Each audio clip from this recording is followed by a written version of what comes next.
परम करुणामयी माँ परम प्रभु श्री अरविंद पाद पद्म अगस्ट मासर यह पवित्र अवकाश अनेक भक्तिपूत प्रणति ऑनलाइन माध्यम रे जोड़ी होइथिबा मोर समस्त भाई भौणी मान को अनेक श्रद्धा और सम्मान कुनी अरसु को अनेक आशीर्वाद जो माने अंशग्रहण कले से मानक समस्त मोर कृतज्ञता ज्ञापन करुची। आमे श्री अरविंद चेतना रे श्रीकृष्ण शीर्षक जो आलोचना तार द्वितीय पर्याय आज काराकक्षरे श्री अरविंद निकट रे उपनीत होइछन्ति भगवान श्रीकृष्ण। श्री अरविंद एक भावना कारिकारु प्रसंगटी आरंभ होउची। श्री अरविंद तांकर भावना कारिकारे श्रीकृष्ण लुचकाली खेल प्रसंग रे अवतारणा करछन्ति। वृंदावन रे गोपी गोपाल मानक सहित तांकर रहस्यमय लुचकाली खेल संपर्क रे अनेक आख्यायिका लिपिबद्ध अछि। से लुचकाली खेल केतबेले क्रीड़ा माध्यम रे तो केतबेले पीड़ा माध्यम रे क्रीड़ा माध्यम रे प्रकाश पाइछि, पीड़ा माध्यम रे मध्य प्रकाश पाइछि। श्री अरविंद एठारे एक भिन्न दृष्टिकोण रु कारिकाटी उपस्थापन करछन्ति। प्रभु कहउछन्ति God is a great and cruel torturer because he loves. God is a great and cruel torturer because he loves. You do not understand this because you have not seen and played with Krishna. भगवान जने प्रचंड और निर्मम उत्पीड़क कारण से भल पाती तुम्हें से कथा बुझी पारु ना हो कारण तुम्हें कृष्ण को देखी ना हो किंबा तांको सह क्रीड़ा करी ना हो। भगवान जने प्रचंड और निर्मम उत्पीड़क कहीं उत्पीड़क कहीं पीड़ा दियंती ना से हमको भल पाती आम एक कथा बुझी पारिबानी कारण आमे कृष्ण को देखी ना बा उपलब्धि करी ना। एठारे मध्य सेई आलिपुर काल कोठरी प्रसंगटी आसुची जेतेबेले बंधुहीन भावे आलोक वायु चलाचलहीन एक क्षुद्र पुतिगंधमय कोठरी रे श्री अरविंद आबद्ध थिले। विशाल लौह कबाट तथा सूच प्राचीर बाहर थिबा जगत रे कौन घटुची जानिबार सुजोग पाउ नथिले। ब्रिटिश सरकार तांकु सबुठारु डेंजरस मैन आख्या देई प्रतिशोध नेबा निमंते एभली क्रूर विधान प्रयोग करथिले। सेभली विमर्शकर परिस्थिति रे जने साधारण चेतना संपन्न मनुष्य मानसिक भारसाम्य हराई बसिथांता पागल हो जाइथांता किंतु जीवन से जंत्रणादायक पर्याय श्री अरविंद वासुदेव सानिध्य रे प्रत्येक मुहूर्त अतिबाहित करुथिले।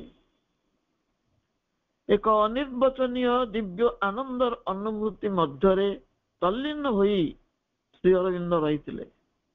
वास्तव रे बाह्य स्थूल परिस्थिति आम सुख दुखर नियामक नुहे सब किछि निर्भर करे आम चेतनार परिपक्वता और उद्भासन उपरे। जेतेबेले जने साधक उपलब्धि करिबो जे सब किछि भगवानकर लीला सेतेबेले से आविष्कार करिबो जंत्रणार रहस्य काहेकि जंत्रणा ता पई आसीछि। ये होउची कृष्णकर लीला कारण से लीलामय पुरुष तांकर लीला आमे सेति बेले आविष्कार करिबा जेतेबेले उपलब्धि करिबा तांकु। जंत्रणार अभ्यंतर रे आत्मगोपन करी भगवान किभଳି आम सहित लुचकाली खेलती जंत्रणार अभ्यंतर रे से थांती आम सहित लुचकाली खेलिया पई तांकु खोजी बाहर करने को से इशारा वा संकेत दौथांती खोज सही जंत्रणार अभ्यंतर रे अंतराल रे से परम पुरुष को खोज। ଭଗବାନଙ୍କର ଭିନ୍ନ ଭିନ୍ନ ଅବତାରର ପରିପ୍ରକାଶ ମଧ୍ୟରେ କେବଳ ଲୀଳାମୟ ଶ୍ରୀକୃଷ୍ଣ ହିଁ ଏଭଳି ଦୃଷ୍ଟାନ୍ତ ସବୁ ରଖି ଯାଇଛନ୍ତି। ସେ ଏକ ଅନନ୍ୟ, ଅପୂର୍ବ, ଅପରୂପ ଅବତାର। ଏହି କାରିକାଟି ଉପରେ ଗୋଟିଏ ପ୍ରଶ୍ନର ଉତ୍ତର ସ୍ୱରୂପ ମା କହୁଛନ୍ତି, କୃଷ୍ଣ ହିଁ ସମସ୍ତଙ୍କ ଭିତରେ ପ୍ରଚ୍ଛନ୍ନ ଭାବରେ କାର୍ଯ୍ୟରତ। ସେ ଆନନ୍ଦ ଓ ପ୍ରେମର ପ୍ରତିଭୂ। କୃଷ୍ଣ ହିଁ ଖେଳାଳି, ସେ ହିଁ ଖେଳ, ଏବଂ ସେ ନିଜେ ହିଁ ନିଜର ଖେଳ ସାଥୀ। ଏକକ ଅଭିନୟ। ସେ ଖେଳାଳି, ସେ ନିଜେ ଖେଳ, ସେ ନିଜେ ନିଜର ସଙ୍ଗୀ, ଅର୍ଥାତ୍ ବାସୁଦେବ ସର୍ବମିତି। ଏହି ରହସ୍ୟମୟ ସତ୍ୟ ଯେତେବେଳେ ଆମ ଚେତନାରେ ଉଦ୍ଭାସିତ ହେବ, ସେତେବେଳେ ଦୁଃଖ, କଷ୍ଟ, ଯାତନା, ଯନ୍ତ୍ରଣାର ପରିଭାଷା ବଦଳିଯିବ। ସମସ୍ତ ଅନୁଭୂତି ହେବ ଆନନ୍ଦର ଏକ ଏକ ପର୍ଯ୍ୟାୟ। ଆମେ ଦୁଃଖ ଯନ୍ତ୍ରଣାକୁ ଯେଉଁଭଳି ଭାବରେ ରୂପ ଦେଉଛୁ, ଅନୁଭବ କରୁଛୁ, କଳ୍ପନା କରୁଛୁ, ତାହା ସମ୍ପୂର୍ଣ୍ଣ ଭାବରେ ପରିବର୍ତ୍ତିତ ହୋଇଯିବ। ଦୁଃଖ କଷ୍ଟ ମଧ୍ୟ ଦେଇ ଆମ ଚେତନାର ଅଗ୍ରଗତି ଓ ପ୍ରଗତି ଅବ୍ୟାହତ ରହିଛି। କାହିଁକି ଏଗୁଡ଼ିକ ଆସିଛି? ନା ଆମ ଚେତନାକୁ ଅଗ୍ରଗାମୀ କରାଇବା ପାଇଁ। ଏହା ଏକ ଅକାଟ୍ୟ ବାସ୍ତବତା, ଅବିସମ୍ବାଦିତ ସତ୍ୟ। ମାତ୍ର ପ୍ରଗତିର ମାର୍ଗ ଶାଶ୍ୱତ କାଳ ପାଇଁ ଏଭଳି କଷ୍ଟପ୍ରଦ ହୋଇ ରହିବ ନାହିଁ। ଆଜି ଯାହା କଷ୍ଟପ୍ରଦ ମନେ ହେଉଛି, ସବୁଦିନ ତା ରହିବନି। ଶାଶ୍ୱତ କାଳ ପାଇଁ ଏଭଳି କଷ୍ଟପ୍ରଦ ହବ ନାହିଁ। ଏଭଳି ସମୟ ଆସିବ ଯେତେବେଳେ ଆନନ୍ଦ ଯନ୍ତ୍ରଣାର ମୁଖା ପିନ୍ଧି ଆମକୁ ଆଗକୁ ନେଇଯିବାର ପ୍ରୟୋଜନ ହେବ ନାହିଁ। ଯୋଉ ଯନ୍ତ୍ରଣା ଆସୁଛି ତାର ଅନ୍ତରାଳରେ ଆନନ୍ଦ, ଦିବ୍ୟ ଆନନ୍ଦ ହିଁ ରହିଛି। ଯନ୍ତ୍ରଣାର ମୁଖା ପିନ୍ଧି ସେଇ ଦିବ୍ୟ ଉଲ୍ଲାସ ବା ଆନନ୍ଦ ଆମକୁ ଅଗ୍ରଗାମୀ କରଉଛି। କିନ୍ତୁ ଏଭଳି ଏକ ସମୟ ଆସୁଛି ଯେତେବେଳେ କି ଏଇଭଳି ଅଭିନୟ ଆଉ ଆବଶ୍ୟକ ହବ ନାହିଁ। ସେତେବେଳେ ପ୍ରଗତି ହେବ ସ୍ୱତଃସ୍ଫୂର୍ତ୍ତ। କାରାକକ୍ଷର କଷ୍ଟ ମଧ୍ୟରେ ଶ୍ରୀକୃଷ୍ଣଙ୍କ ସାନ୍ନିଧ୍ୟରେ ଶ୍ରୀ ଅରବିନ୍ଦଙ୍କର ଏହି ଅନୁଭବ ଆସିଥିଲା। କାରାକକ୍ଷରେ ତାଙ୍କର ସମସ୍ତ ଅନୁଭବ ଓ ଶ୍ରୀକୃଷ୍ଣଙ୍କ ସହ ସାକ୍ଷାତକାରର ବିବରଣୀ କାରା କାହାଣୀ ମାଧ୍ୟମରେ ସେ ନିଜେ ଉପସ୍ଥାପନ କରିଛନ୍ତି। ତାଙ୍କର ଅନ୍ତରଙ୍ଗ ସଖା ଅନ୍ତର ପୁରୁଷ ଭଗବାନ ଶ୍ରୀକୃଷ୍ଣ ସନାତନ ହିନ୍ଦୁ ଧର୍ମର ସ୍ୱରୂପ ଓ ସାରତତ୍ତ୍ୱ ତାଙ୍କ ମଧ୍ୟକୁ ସମ୍ପ୍ରସାରିତ କରିଥିଲେ। ଏହା ଚେତନାଗତ ଭାବରେ ସମ୍ପନ୍ନ ହୋଇଥିଲା। ଶ୍ରୀକୃଷ୍ଣଙ୍କର କାରାକକ୍ଷକୁ ଆସିବାର ଉଦ୍ଦେଶ୍ୟ ହେଉଛି, ଶ୍ରୀ ଅରବିନ୍ଦ ହେଉଛନ୍ତି ସେଇ ଦେବଦୂତ ଯିଏକି ଭାରତର ସତ୍ୟ ସନାତନ ଆର୍ଯ୍ୟ ସଂସ୍କୃତି ସମ୍ପନ୍ନ ସନାତନ ଧର୍ମକୁ ବିଶ୍ୱବ୍ୟାପ୍ତ କରିବେ। ସେ ହିଁ ତାଙ୍କର ଯନ୍ତ୍ର, ସେ ହିଁ ତାଙ୍କର ଅସ୍ତ୍ର। ତେଣୁ ତାଙ୍କୁ ପ୍ରେରିତ କରିବା ପାଇଁ ସେ କାରାକକ୍ଷରେ ପ୍ରବେଶ କରିଥିଲେ ଏବଂ ତାଙ୍କର ସେଇ ଇଚ୍ଛାଟିକୁ ତାଙ୍କ ଭିତରକୁ ସମ୍ପ୍ରସାରିତ କରିଥିଲେ। ପ୍ରଭୁ କହୁଛନ୍ତି, କାଳ କୋଠରୀ ମଧ୍ୟରେ ମୋର ଏକାନ୍ତ ବାସର ସମସ୍ତ ଅନୁଭୂତି ମୁଁ ପ୍ରକାଶ କରିପାରିବି ନାହିଁ। ଶ୍ରୀ ଅରବିନ୍ଦଙ୍କର ଉକ୍ତି। ସେଇ କାଳ କୋଠରୀ ମଧ୍ୟରେ ମୁଁ ତ ଏକୁଟିଆ ବାସ କରୁଥିଲି। ମୋର ଯୋଉ କଷ୍ଟକର ଅନୁଭୂତି ସବୁ ହେଇଥିଲା, ମୁଁ ତାକୁ ପୁରାପୁରି ପ୍ରକାଶ କରିପାରିବିନି। କେବଳ ଏତିକି କହିଲେ ଯଥେଷ୍ଟ ହେବ ଯେ ସେଠାରେ ଭଗବାନ ମୋତେ ପ୍ରତିଦିନ ତାଙ୍କର ଚମତ୍କାରିତା ପ୍ରଦର୍ଶନ କରି ହିନ୍ଦୁ ଧର୍ମର ବାସ୍ତବ ସତ୍ୟ ସାକ୍ଷାତକାର କରାଉଥିଲେ। ପ୍ରଥମେ ମୋ ଭିତରେ ଅନେକ ପ୍ରକାର ସନ୍ଦେହ ଆଉ ସଂଶୟ ଥିଲା। ମୋର ଶୈଶବର ଲାଳନ ପାଳନ ସର୍ବଦା ଇଂଲଣ୍ଡରେ ବିଦେଶୀ ଭାବଧାରାରେ, ବିଦେଶୀ ବାତାବରଣରେ ସମ୍ପନ୍ନ ହୋଇଥିଲା। ଏକଦା ହିନ୍ଦୁ ଧର୍ମ ସମ୍ପର୍କୀୟ ସମସ୍ତ ବିଷୟକୁ ମୁଁ କଳ୍ପନା ବୋଲି ଭାବି ନେଇଥିଲି। ହିନ୍ଦୁ ଧର୍ମର ଅନେକ କଥା ସ୍ୱପ୍ନ, ଭ୍ରମ, ମାୟା ବୋଲି ବୁଝିଥିଲି। କିନ୍ତୁ ଏବେ ମୁଁ ହିନ୍ଦୁ ଧର୍ମର ସତ୍ୟକୁ ମୋର ମନ, ପ୍ରାଣ ଓ ଶରୀରରେ ଉପଲବ୍ଧି କରିବାକୁ ଲାଗିଲି। ସେତେବେଳେ ମୁଁ ଭଗବାନଙ୍କର ଅଧିକରୁ ଅଧିକ ନିକଟବର୍ତ୍ତୀ ହେଉଥିଲି। ମୁଁ ବରୋଦାରେ ଥିଲାବେଳେ ମୋର ଅନ୍ତର ଅଜ୍ଞବାଦୀ ଥିଲା। ଅଜ୍ଞବାଦୀ ଅର୍ଥ ନିରୀଶ୍ୱରବାଦୀ। ଯଦିଓ ମୁଁ ମୋ ଅଲକ୍ଷ୍ୟରେ ଭଗବାନଙ୍କ ଦିଗରେ ଅଗ୍ରସର ହେଉଥିଲି, ତଥାପି ଭଗବାନ ଅଛନ୍ତି ବୋଲି ମୋର ପୂର୍ଣ୍ଣ ପ୍ରତ୍ୟୟ ନଥିଲା। ମୁଁ ଏକ ପ୍ରକାର ନାସ୍ତିକ ଥିଲି।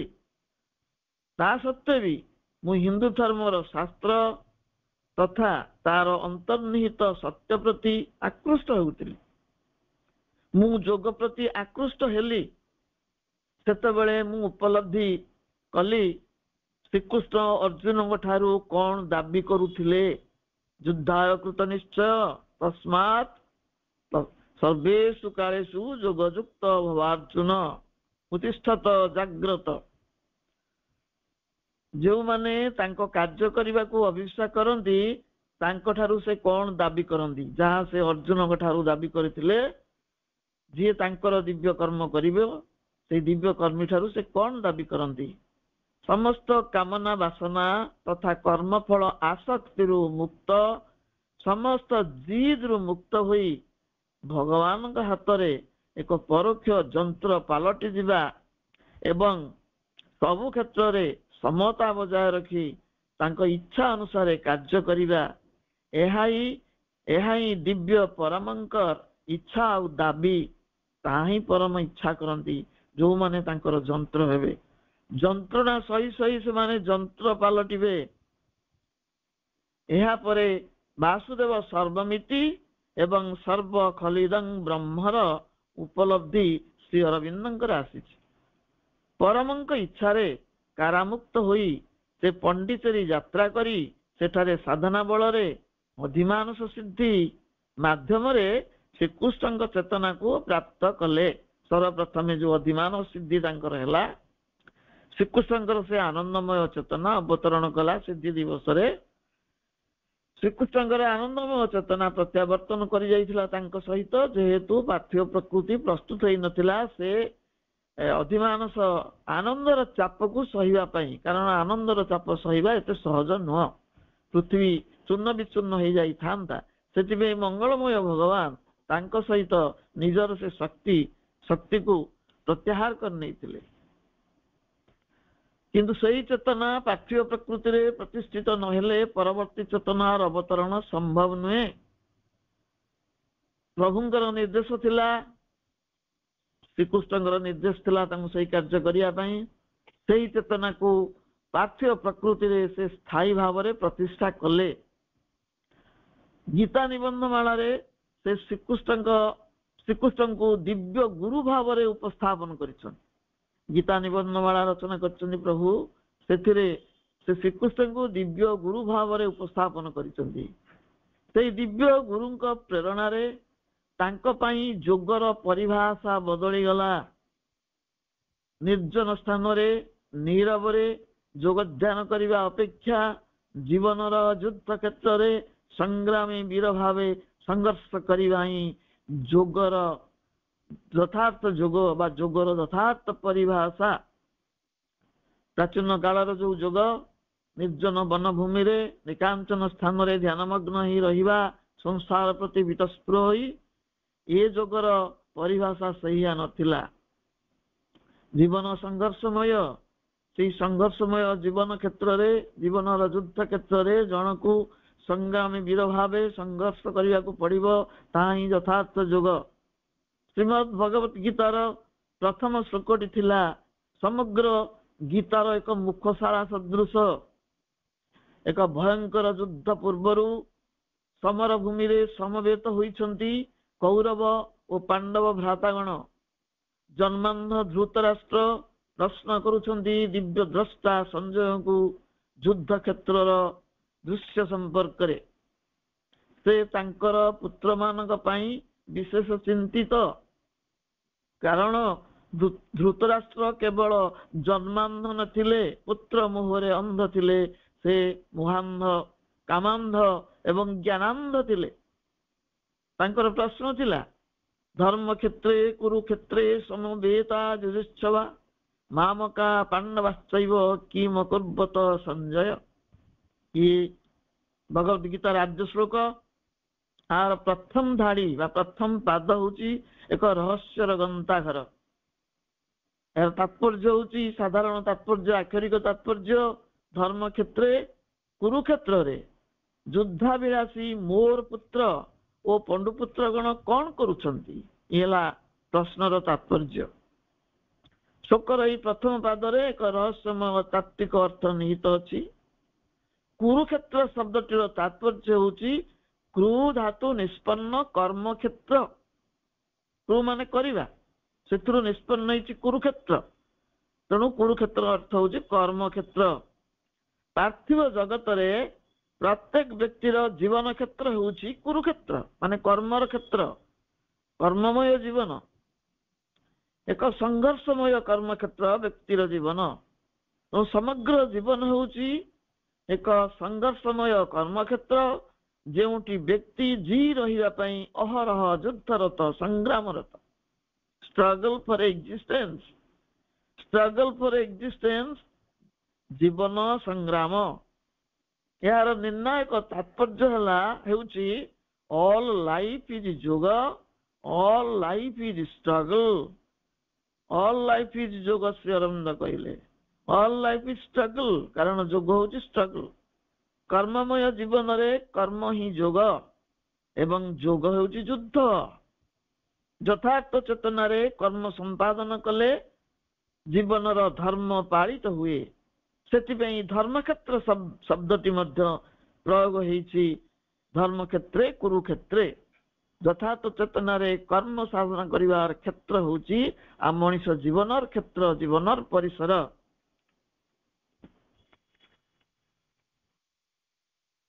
मनुष्य जीवन होउछि एकाधार रे कर्मभूमि, धर्मभूमि, योगभूमि और युद्धभूमि।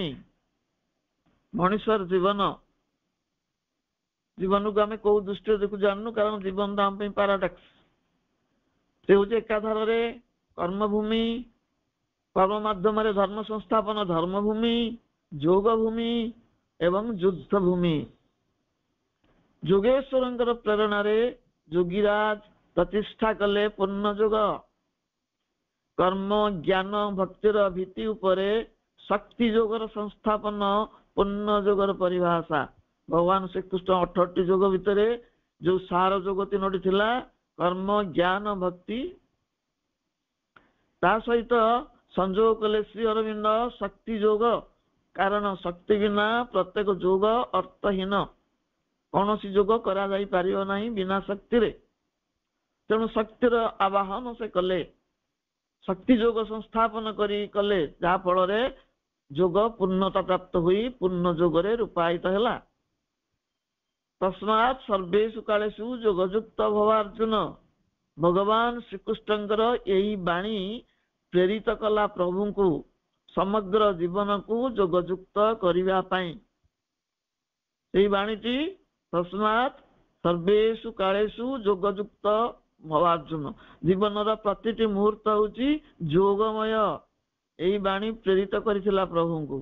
तेणु से कहले ऑल लाइफ इज योग।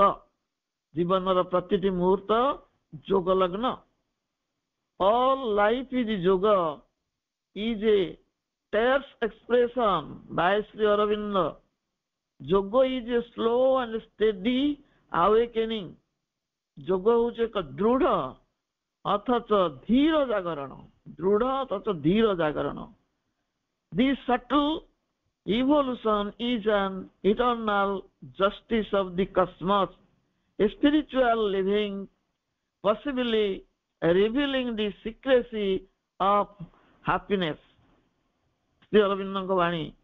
This subtle evolution is an eternal justice of the cosmos, a spiritual living, possibly revealing the secrecy of happiness. समग्र जीवन ही योग। यह श्री अरविंदर एक उत्तम और संक्षिप्त भाव को वहन करे। योग एक क्षुद्र विवर्तन विश्वर नियम, एक आध्यात्मिक जीवन जापन, एक यथार्थ शाश्वत सुख आविष्कार गोपन रहस्य हूँ योग। योगर आक्षरिक अर्थ हूँ आंतर सत्ता सह एकांत मिलन। संक्षेप पूर्णता प्राप्ति यार उद्देश्य। ଆମର ବର୍ତ୍ତମାନର ସ୍ଥିତିକୁ ଅତିକ୍ରମ କରି ପରିପୂର୍ଣ୍ଣତା ଆଡ଼କୁ ଅପ୍ରତିହତ ଅଭିଯାନ, ଯୋଗର ଅଭିଯାନ। ଏକାଧାରରେ ଯୋଗ ଏକ ଯାତ୍ରା, ଯାତ୍ରା ହିଁ ଯାତ୍ରାର ଲକ୍ଷ୍ୟସ୍ଥଳ। ଯୋଗ ହେଉଛି ଯାତ୍ରା ଏବଂ ଯୋଗ ହିଁ ହେଉଛି ଯାତ୍ରାର ଲକ୍ଷ୍ୟସ୍ଥଳ। Life is nothing but yoga at every moment. ପ୍ରତ୍ୟେକ ମୁହୂର୍ତ୍ତରେ ଜୀବନ ଯୋଗ ବ୍ୟତୀତ ଅନ୍ୟ କିଛି ନୁହେଁ। ଆଉ ଯୋଗ ହେଉଛି ଏକ ଊର୍ଦ୍ଧ୍ୱମୁଖୀ ଆହ୍ୱାନ। ଚେତନାକୁ ଊର୍ଦ୍ଧ୍ୱକୁ ଉଠେଇ ନେବା ପାଇଁ ଯୋଗ ଏକ ସହାୟକ ସୋପାନ। ତୁମେ ଯେତେବେଳେ ଯାହା କରୁଛ ସେଥିପ୍ରତି ଏକାଗ୍ର ହୋଇ ଉଠିବା ହିଁ ସମଗ୍ର ଜଗତ ସହିତ ଏକାତ୍ମ ହୋଇ ଉଠିବା। ଯୋଗ କହିଲେ ଆଖି ବୁଜି ଧ୍ୟାନ କରିବା ନୁହଁ। ତୁମେ ଯେତେବେଳେ ଯାହା କରୁଛ ସେ କର୍ମ ପ୍ରତି ଏକାଗ୍ର ହୁଅ, ଅନ୍ୟମନସ୍କ ହୁଅ ନାହିଁ। ସେ ଯେକୌଣସି ସାଧାରଣ କର୍ମ ହେଇଥାଉ, ପ୍ରତ୍ୟେକ ସାଧାରଣ କର୍ମ ହେଉଛି ଯୋଗର ପଦବାଚ୍ୟ। ସେ ସାଧାରଣ କର୍ମ ଅସାଧାରଣ କର୍ମରେ ପରିଣତ ହେବ ଯେତେବେଳେ ଆମେ ତାକୁ ପୂର୍ଣ୍ଣତା ପ୍ରାପ୍ତ କରାଇବା। କୌଣସି ତ୍ରୁଟି ନ ରଖି ତ୍ରୁଟି ଶୂନ୍ୟ ଭାବରେ ସମ୍ପାଦନ କରିବା ଏବଂ ସେଇ କର୍ମରେ ଏକାଗ୍ର ହେବା ବା ଧ୍ୟାନସ୍ଥ ହେବା ହେଉଛି ଯୋଗର ଅନ୍ୟ ଅର୍ଥ। ଏବଂ ଏହା ଦ୍ୱାରା କ'ଣ ହୁଏ? ଆମେ ଏଇ କର୍ମ ମାଧ୍ୟମରେ ସମଗ୍ର ଜଗତ ସହିତ ଅନୁବନ୍ଧିତ ହଉ, ଏକାତ୍ମ ହୋଇ ଉଠୁ। କାରଣ ଆମର ସମସ୍ତ କର୍ମ ହେଉଛି ଜାଗତିକ ବା ସାଂସାରିକ। ଯେହେତୁ ବିଶ୍ୱର ଅଂଶ ହେଉଛି ବ୍ୟକ୍ତି, ବ୍ୟକ୍ତି ହେଉଛି ବିଶ୍ୱର ଅଂଶ। ବ୍ୟକ୍ତି ଦ୍ୱାରା ଆଚରିତ କର୍ମ ସମଗ୍ର ବିଶ୍ୱକୁ ପ୍ରଭାବିତ କରେ। ଶ୍ରୀକୃଷ୍ଣଙ୍କ ଦ୍ୱାରା ପ୍ରେରିତ ହେଲେ ଶ୍ରୀ ଅରବିନ୍ଦ। ବିଶ୍ୱରେ ବିଶ୍ୱ ଧର୍ମ ସନାତନ ସଂସ୍କୃତିର ପ୍ରସାର ପାଇଁ ସେ ପ୍ରେରିତ ହେଲେ। ଏହି ବଡ଼ କାମଟି ଶ୍ରୀ ଅରବିନ୍ଦଙ୍କୁ ଦେଲେ ଭଗବାନ ଶ୍ରୀକୃଷ୍ଣ କାରାକକ୍ଷରେ, ଯେ ବିଶ୍ୱ ଧର୍ମ ସନାତନ ସଂସ୍କୃତି ତାରି ପ୍ରସାର ପାଇଁ। କୃପାମୟଙ୍କ କୃପା ସ୍ପର୍ଶରେ କାରାମୁକ୍ତ ହୋଇ ତାଙ୍କରି ଅନ୍ତର ଆଦେଶରେ ଶ୍ରୀ ଅରବିନ୍ଦ ଉପନୀତ ହେଲେ ଉତ ପବିତ୍ର ପଣ୍ଡିଚେରୀ ଧାମରେ। ପଣ୍ଡିଚେରୀ ଧାମ ଥିଲା ତାଙ୍କ ତପସ୍ୟାର ଗୁହା। ସେଠି ସେ ଶାନ୍ତିରେ ଧ୍ୟାନମଗ୍ନ ହୋଇ ଆତ୍ମଲଗ୍ନ ହୋଇ ନଥିଲେ, ଆତ୍ମମଗ୍ନ ହୋଇ ନଥିଲେ। ସେ ଭୟଙ୍କର ଯୁଦ୍ଧ ବା ସଂଗ୍ରାମରେ ଉପନୀତ ହେଇଥିଲେ। ମହାଭାରତ ଯୁଦ୍ଧ ଠାରୁ ଭୟଙ୍କର ସଂଘର୍ଷ ଭୂମିରେ ଉପନୀତ ହେଇଥିଲେ ଏବଂ ଉଦ୍ଦେଶ୍ୟ ଥିଲା ଭାରତର ମୁକ୍ତି ସହିତ ବିଶ୍ୱ ମୁକ୍ତି। ଭାରତ ମୁକ୍ତି ପରିବର୍ତ୍ତେ ବିଶ୍ୱ ମୁକ୍ତି ପାଇଁ ଆରମ୍ଭ ହେଲା ପ୍ରଭୁଙ୍କର କଠୋର ସାଧନା। ପ୍ରଥମେ ସେ ଭାରତର ମୁକ୍ତି ପାଇଁ ସଂଘର୍ଷ କରୁଥିଲେ, ବର୍ତ୍ତମାନ ସେ ଜାଣିଲେ ବିଶ୍ୱର ମୁକ୍ତି ଆବଶ୍ୟକ, ତାରି ଭିତରେ ହିଁ ଭାରତର ମୁକ୍ତି ସମ୍ଭବ। ତାଙ୍କର ଆନ୍ତର୍ଚେତନାରେ ଅବସ୍ଥାନ କରିଥିଲେ ଯୋଗେଶ୍ୱର ଶ୍ରୀକୃଷ୍ଣ, ସମସ୍ତ ପ୍ରେରଣାର ଉତ୍ସ। ବିଶ୍ୱ ସମ୍ମୁଖରେ ଶ୍ରୀକୃଷ୍ଣଙ୍କ ସ୍ୱରୂପ ପ୍ରକାଶ ପାଇଁ ପ୍ରଭୁ ଲେଖିଲେ ଶ୍ରୀକୃଷ୍ଣ ଶୀର୍ଷକ ପୁସ୍ତକ। ତା ସହିତ କୃଷ୍ଣ ନାମକ ଏକ କ୍ଷୁଦ୍ର ଚତୁର୍ଦ୍ଦଶପଦୀ କବିତା, ଆଉ ମଧ୍ୟ କୃଷ୍ଣ ଦି କ୍ରିଟିକ ନାମରେ ଆଉ ଗୋଟିଏ କବିତା। କୃଷ୍ଣଙ୍କୁ ଏତେ ଭଲ ପାଉଥିଲେ ଶ୍ରୀ ଅରବିନ୍ଦ, ଏକାତ୍ମ ତାଙ୍କ ସହିତ ହେଇଥିଲେ। ଚେତନାର ବିବର୍ତ୍ତନ କ୍ଷେତ୍ରରେ ଶ୍ରୀକୃଷ୍ଣ ଓ ଶ୍ରୀ ଅରବିନ୍ଦ ପରସ୍ପରର ସହାୟକ ଥିଲେ। ଶ୍ରୀକୃଷ୍ଣଙ୍କ ମାହାତ୍ମ୍ୟ ପ୍ରକାଶ କରିବା ପାଇଁ ଶ୍ରୀ ଅରବିନ୍ଦ କଠୋପନିଷଦରୁ ଏଥିରୁ ଗୋଟେ ଶ୍ଲୋକ ଉଦ୍ଧାର କରିଛନ୍ତି।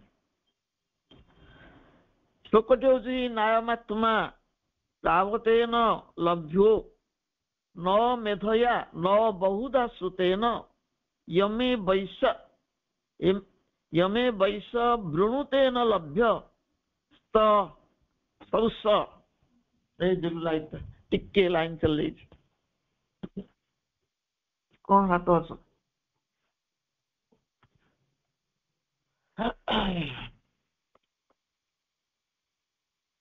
ସରି, କରେଣ୍ଟ ପଳେଇଲା। ନାୟମାତ୍ମା ତାବତେନ ଲଭ୍ୟୋ ନ ମେଧୟା ନ ବହୁଧା ଶ୍ରୁତେନ ୟମେ ବୈଶ ବୃଣୁତେନ ଲଭ୍ୟ ସ୍ତ ସୌସ ଆତ୍ମା ବହୁନେତ ତନୁସାମ। ଇଏ ହଉଛି ଉପନିଷଦର ଗୋଟେ ଶ୍ଲୋକ। ତାର ତାତ୍ପର୍ଯ୍ୟ ହଉଛି ଏହି ପରମାତ୍ମା ଦାର୍ଶନିକଙ୍କ ବ୍ୟାଖ୍ୟା ଦ୍ୱାରା ଲଭ୍ୟ ନୁହନ୍ତି, ବିସ୍ତୃତ ଶାସ୍ତ୍ର ଜ୍ଞାନ ଦ୍ୱାରା ମଧ୍ୟ ଲଭ୍ୟ ନୁହନ୍ତି। ଭଗବାନ ଯାହାଙ୍କୁ ସ୍ୱୀକାର କରନ୍ତି ତାଙ୍କ ନିକଟରେ ଏହି ପରମାତ୍ମା ତାଙ୍କ ସ୍ୱରୂପକୁ ପ୍ରକାଶ କରନ୍ତି।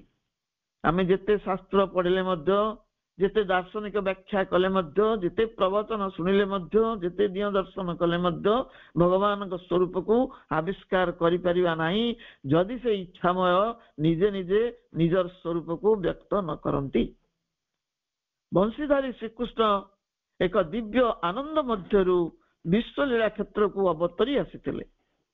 ତାଙ୍କ ମୋହନ ବଂଶୀର ସୁଲଳିତ ସାଙ୍ଗୀତିକ ସ୍ୱର ଥିଲା ଏକ ଦିବ୍ୟ ଆହ୍ୱାନ। ସେ ଆହ୍ୱାନ ଥିଲା ରୂପାନ୍ତରର ଆହ୍ୱାନ। ମରଣଶୀଳ ଅଜ୍ଞ ମାନବର ହୃଦୟ ମଧ୍ୟରେ ତାଙ୍କ ଦିବ୍ୟ ଆନନ୍ଦର ଅବତରଣ ଥିଲା ସେ ଦିବ୍ୟ ମୂର୍ଚ୍ଛନାର ଉଦ୍ଦେଶ୍ୟ। ମରଣଶୀଳ ଯୋଉ ଅଜ୍ଞ ମାନବ ତା ହୃଦୟ ମଧ୍ୟରେ ତାଙ୍କ ଦିବ୍ୟ ଆନନ୍ଦର ଅବତରଣ ଥିଲା ତାଙ୍କର ମୋହନ ବଂଶୀର ଦିବ୍ୟ ମୂର୍ଚ୍ଛନାର ଉଦ୍ଦେଶ୍ୟ। ସେ ବଂଶୀ ଧ୍ୱନି ତୋଳୁଥିଲେ ଏଇଥିପାଇଁ, ତାଙ୍କୁ ଉପଲବ୍ଧି କରିବା ପାଇଁ ନିଜ ଅନ୍ତର ଭିତରେ। ଶ୍ରୀକୃଷ୍ଣ ଥିଲେ ଅଧିମାନସର ଅଧୀଶ୍ୱର। ଦିବ୍ୟ ପ୍ରେମ ଓ ସ୍ୱର୍ଗୀୟ ଆନନ୍ଦର ସମନ୍ୱୟ ହିଁ ସେଇ ଚେତନାର ବିଭାବ। ଅଧିମାନସ ହେଉଛି ଦିବ୍ୟ ପ୍ରେମ ଆଉ ଆନନ୍ଦର ସମନ୍ୱୟ। ସେ ଦିବ୍ୟ ପ୍ରେମକୁ ବୁଝିବାର ସାମର୍ଥ୍ୟ ମନୁଷ୍ୟର ନାହିଁ। ପ୍ରେମର ପରିଭାଷା ଆମ ପାଇଁ ଭିନ୍ନ।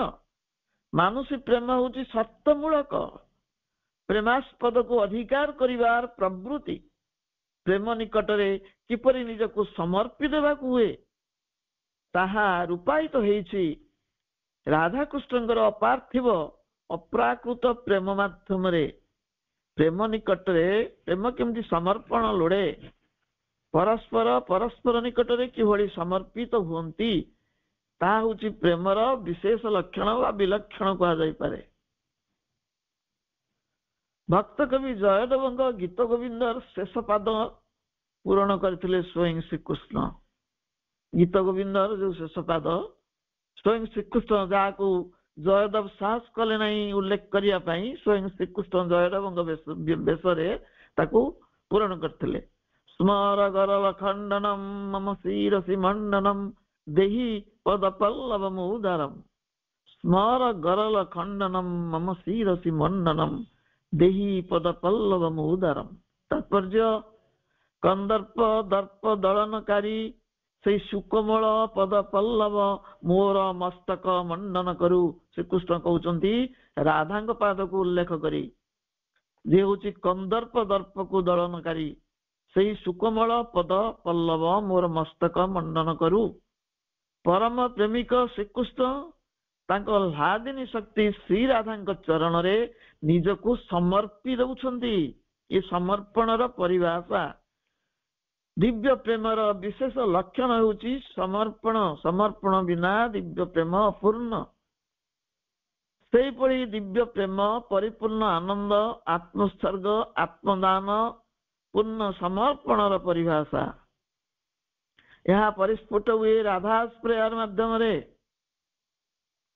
ଦିବ୍ୟ ପ୍ରେମର ଭାଷା ପରିଭାଷା ହଉଛି ପରିପୂର୍ଣ୍ଣ ଆନନ୍ଦ, ଆତ୍ମ ଉତ୍ସର୍ଗ, ଆତ୍ମଦାନ, ପୂର୍ଣ୍ଣ ଆତ୍ମସମର୍ପଣ। ଏ ପରିସ୍ଫୁଟ ହେଇଛି ରାଧାସ ପ୍ରେୟାର ମାଧ୍ୟମରେ। ଆରାଧନା ଶବ୍ଦରୁ ରାଧ ଶବ୍ଦର ଉତ୍ପତ୍ତି। ଶ୍ରୀ ଅରବିନ୍ଦଙ୍କ ସହିତ ମାଙ୍କର ପ୍ରଥମ ସାକ୍ଷାତ ଆଧ୍ୟାତ୍ମିକ ଇତିହାସରେ ଏକ ବିରଳ ମୁହୂର୍ତ୍ତ। ରାଧା ଯେପରି ହେଲେ ଶ୍ରୀକୃଷ୍ଣଙ୍କର ହ୍ଲାଦିନୀ ଶକ୍ତି, ସେହିପରି ମା ଥିଲେ ଶ୍ରୀ ଅରବିନ୍ଦଙ୍କର ଚେତନା ଓ ଶକ୍ତି।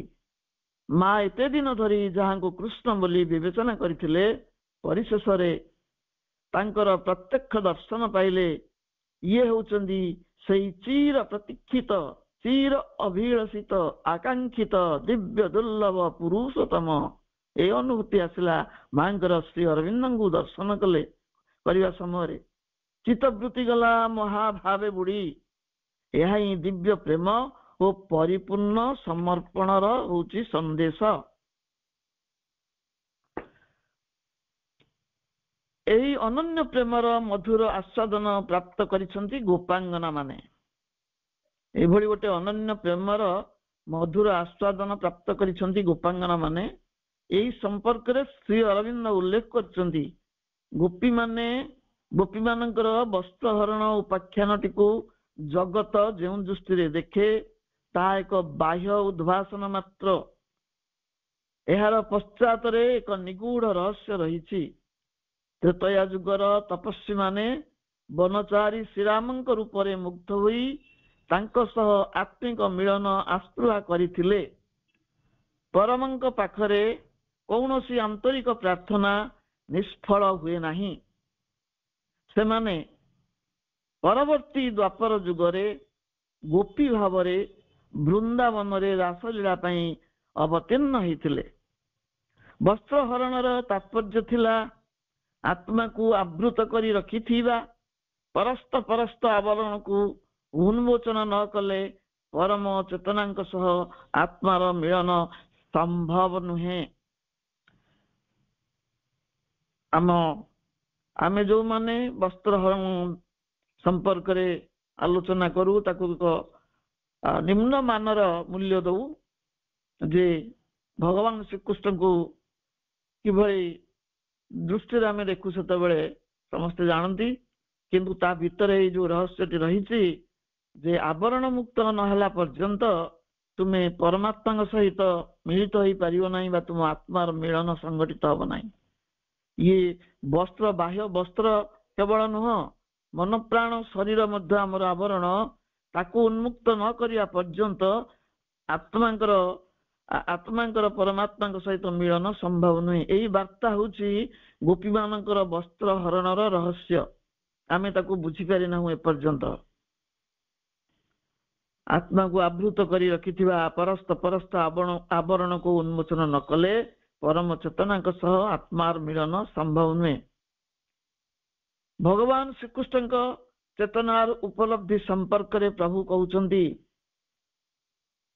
He who recognizes not Krishna, the God in man, knows not God entirely. He who knows Krishna only knows not even Krishna.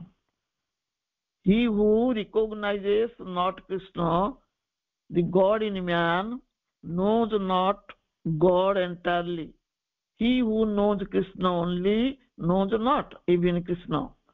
କୃଷ୍ଣଙ୍କୁ ମଣିଷ ଭିତରେ ଥିବା ଭଗବାନ ରୂପେ ଯେ ଦର୍ଶନ କରି ନାହିଁ, ଚିହ୍ନି ନାହିଁ, ସିଏ ସମ୍ପୂର୍ଣ୍ଣ ଭଗବାନଙ୍କୁ ଜାଣେ ନା।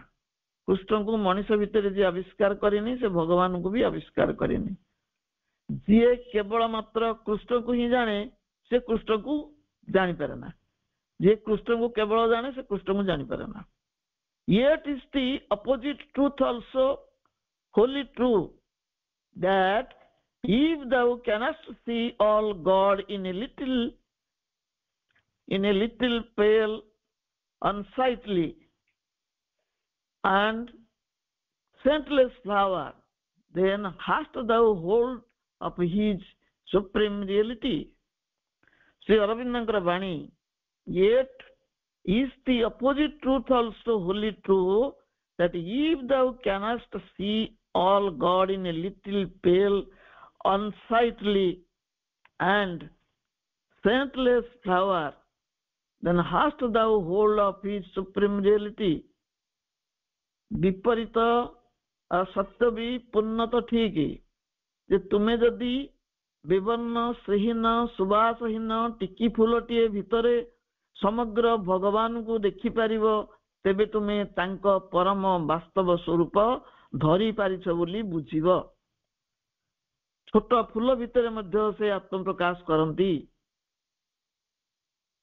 ମଣିଷ ମାନେ ବ୍ରହ୍ମ ଅର୍ଥାତ ଭଗବାନଙ୍କର ଏକ କ୍ଷୁଦ୍ର ବହ୍ନିଶିଖା। ମଣିଷ ମାତ୍ରକ ବ୍ରହ୍ମ ଅର୍ଥାତ ଭଗବାନଙ୍କର ଏକ କ୍ଷୁଦ୍ର ବହ୍ନିଶିଖା। ମାତ୍ର ସେ ଶିଖାର ଦ୍ୟୁତି ବହୁ ଆବରଣ ଅନ୍ତରାଳରେ ନିଷ୍ପ୍ରଭ ହେଇକି ଥାଏ। ସେ ସବୁ ଆବରଣ ଆମ ଅଜ୍ଞାନ ଓ ଅହଂର ଏକ ଏକ ପ୍ରସ୍ତ। ସାମାଜିକ ଜୀବନରେ ଅନେକ ସମୟରେ ପ୍ରୟୋଜନ ଦୃଷ୍ଟିରୁ ଅନ୍ୟମାନଙ୍କ ପ୍ରତି କଠୋର ଆଚରଣ କରିବାକୁ ପଡ଼ିଥାଏ। ତାର ଅର୍ଥ ନୁହେଁ ଏହା ଆମ ହୃଦୟର କଠୋରତା। ମନୁଷ୍ୟର ଆନ୍ତର ସତ୍ତାରେ ଦିବ୍ୟତା ବିଦ୍ୟମାନ। ଏ ସତ୍ୟଟି ହୃଦୟଙ୍ଗମ କରିପାରିଲେ ଆମେ କାହାରି ପ୍ରତି ଚେତନାରେ ଘୃଣା ବା ବିଦ୍ୱେଷ ଭାବ ପୋଷଣ କରିପାରିବା ନାହିଁ। ମନୁଷ୍ୟ ଭିତରେ ବିଦ୍ୟମାନ ଭଗବାନଙ୍କୁ ସ୍ୱୀକାର କରିବା ହିଁ ଆମ ପ୍ରସାରିତ ଚେତନାର ଲକ୍ଷଣ। ମଣିଷଠୁ ବିଚ୍ଛିନ୍ନ କରି ଭଗବାନଙ୍କୁ ଏକ ସୁଦୂରର ସତ୍ତା ସ୍ୱରୂପ ପୂଜା ଆରାଧନା କରିବା ଏକ ନିଷ୍ଫଳ ପ୍ରୟାସ। ଏହା ସୂଚିତ କରେ ଯେ ଆମେ ତାଙ୍କୁ ଜାଣିନାହୁଁ। ଶ୍ରୀ ଅରବିନ୍ଦ ଏଠାରେ ଭଗବାନଙ୍କୁ ଶ୍ରୀକୃଷ୍ଣ ରୂପେ ଉପସ୍ଥାପନ କରିଛନ୍ତି। ଏହା ବାସ୍ତବରେ ବଡ଼ ତାତ୍ପର୍ଯ୍ୟପୂର୍ଣ୍ଣ। ଶ୍ରୀକୃଷ୍ଣ ଅବତାର ରୂପେ ଅନନ୍ତ କରୁଣା ଓ ଅସୀମ ପ୍ରଜ୍ଞାର ଐଶ୍ୱର୍ଯ୍ୟ ରଖିଯାଇଛନ୍ତି। ତାର ସାମାନ୍ୟତମ ଉପଲବ୍ଧି ଆମ ଜୀବନକୁ ସାର୍ଥକ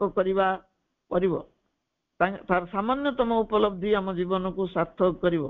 ବାତ୍ସଲ୍ୟ, ସୌଖ୍ୟ, ପ୍ରେମ, ଶ୍ରଦ୍ଧା ଓ ଭକ୍ତି ରୂପକ ଆବେଗକୁ ଏକ ବିପୁଳ ଶିକ୍ଷା ଭାବରେ ଶ୍ରୀକୃଷ୍ଣ ଆମ ଆଗରେ ରଖିଥିଲେ।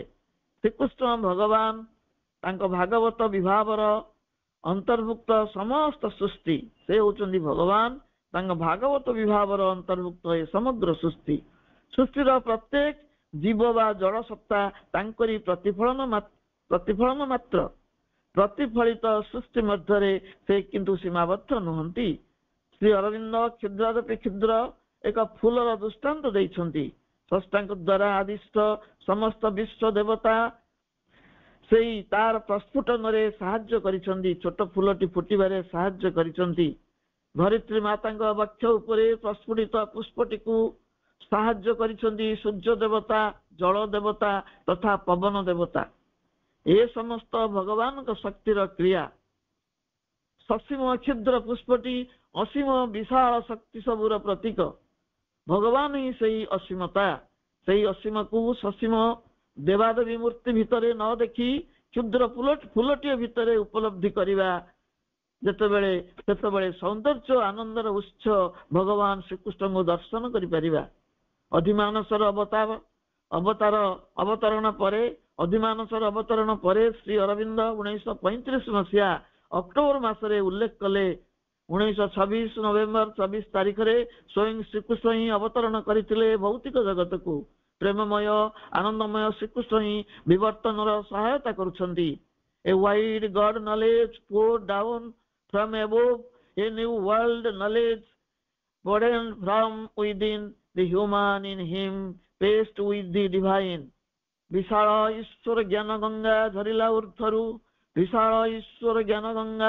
ଉର୍ଦ୍ଧ୍ୱରୁ ନବୀନ ପାର୍ଥିବ ଜ୍ଞାନ ବିକଶିଲା ହୃଦୟ କନ୍ଦରୁ।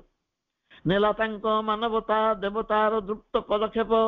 ଏହି ଦେବ ଶକ୍ତିର ଅବତରଣ ପରେ ଶ୍ରୀ ଅରବିନ୍ଦ ସ୍ୱୟଂ ଦେବ ମୂର୍ତ୍ତିରେ ରୂପାୟିତ ହେଲେ। ଏହି ଦେବ ଶକ୍ତି ଶ୍ରୀକୃଷ୍ଣଙ୍କ ଶକ୍ତି ଯେତେବେଳେ ତାଙ୍କ ଶରୀରରେ ଅବତରଣ ହେଲା ସେତେବେଳେ ଦେବତାର ସୌନ୍ଦର୍ଯ୍ୟ ସୌକୁମାର୍ଯ୍ୟ ତାଙ୍କ କଳେବରରେ ପ୍ରକଟିତ ହେଲା। ଶୌର୍ଯ୍ୟ ବୀର୍ଯ୍ୟ ତେଜ ଫୁଟି ଉଠିଲା। ରହିଛି ସେଇଠି ଆମ ଆଗାମୀର ଆଶାର ପ୍ରତିମା। ସେଇଠି ରହିଛି ସୂର୍ଯ୍ୟ ପ୍ରତୀକ୍ଷା ଯା କରେ ଅନ୍ଧତମା। ଅକ୍ଷୟ ସୁଷମା ତହିଁ ରହିଅଛି ହୋଇ ପୂର୍ଣ୍ଣତମା। ଦିବ୍ୟ ତେଜେ ପ୍ରତିଭାତ ଅନଳ୍ପ ସେ ଅଶେଷ ମହିମା। ସେ ଦେବ ମୁହୂର୍ତ୍ତେ ସର୍ବ ଦେବସତା ହୋଇ ସମବେତ ଯୁଗଳ ମୂରତି ପାଦେ ଅରପିଲେ ଭକ୍ତି ପୁତ ପ୍ରଣିପାତ। ରହିଛି ସେଇଠି ଆମ ଆଗାମୀର ଆଶାର ପ୍ରତିମା ଶ୍ରୀମା ଶ୍ରୀ ଅରବିନ୍ଦ ଯୁଗଳ ମୂର୍ତ୍ତି। ରହିଛି ସେଇଠି ଆମ ଆଗାମୀର ଆଶାର ପ୍ରତିମା। ସେଇଠି ରହିଛି ସୂର୍ଯ୍ୟ ପ୍ରତୀକ୍ଷା ଯା କରେ ଅନ୍ଧତମା। ଅକ୍ଷୟ ସୁଷମା ତହିଁ ରହିଅଛି ହୋଇ ପୂର୍ଣ୍ଣତମା। ଦିବ୍ୟ ତେଜେ ପ୍ରତିଭାତ ଅନଳ୍ପ ସେ ଅଶେଷ ମହିମା। ସେ ଦେବ ମୁହୂର୍ତ୍ତେ ସର୍ବ ଦେବସତା ହୋଇ ସମବେତ ଯୁଗଳ ମୂରତି ପାଦେ ଅରପିଲେ ଭକ୍ତିପୁତ ପ୍ରଣିପାତ। ସମସ୍ତଙ୍କୁ ଧନ୍ୟବାଦ। ଦିବ୍ୟ ଜନନୀଙ୍କର ଜୟ ହଉ, ପରମ ପ୍ରଭୁଙ୍କର ଜୟ ହଉ, ଅତିମାନସ ଶକ୍ତିର ଜୟ ହଉ, ଅତିମାନସ ଧାରାରେ ନିଜକୁ ପରିଚାଳିତ କରୁଥିବା ମୋର ସମସ୍ତ ଭାଇ ଭଉଣୀ ମାନଙ୍କର ଜୟ ହଉ। ବନ୍ଦେ ମାତରମ୍।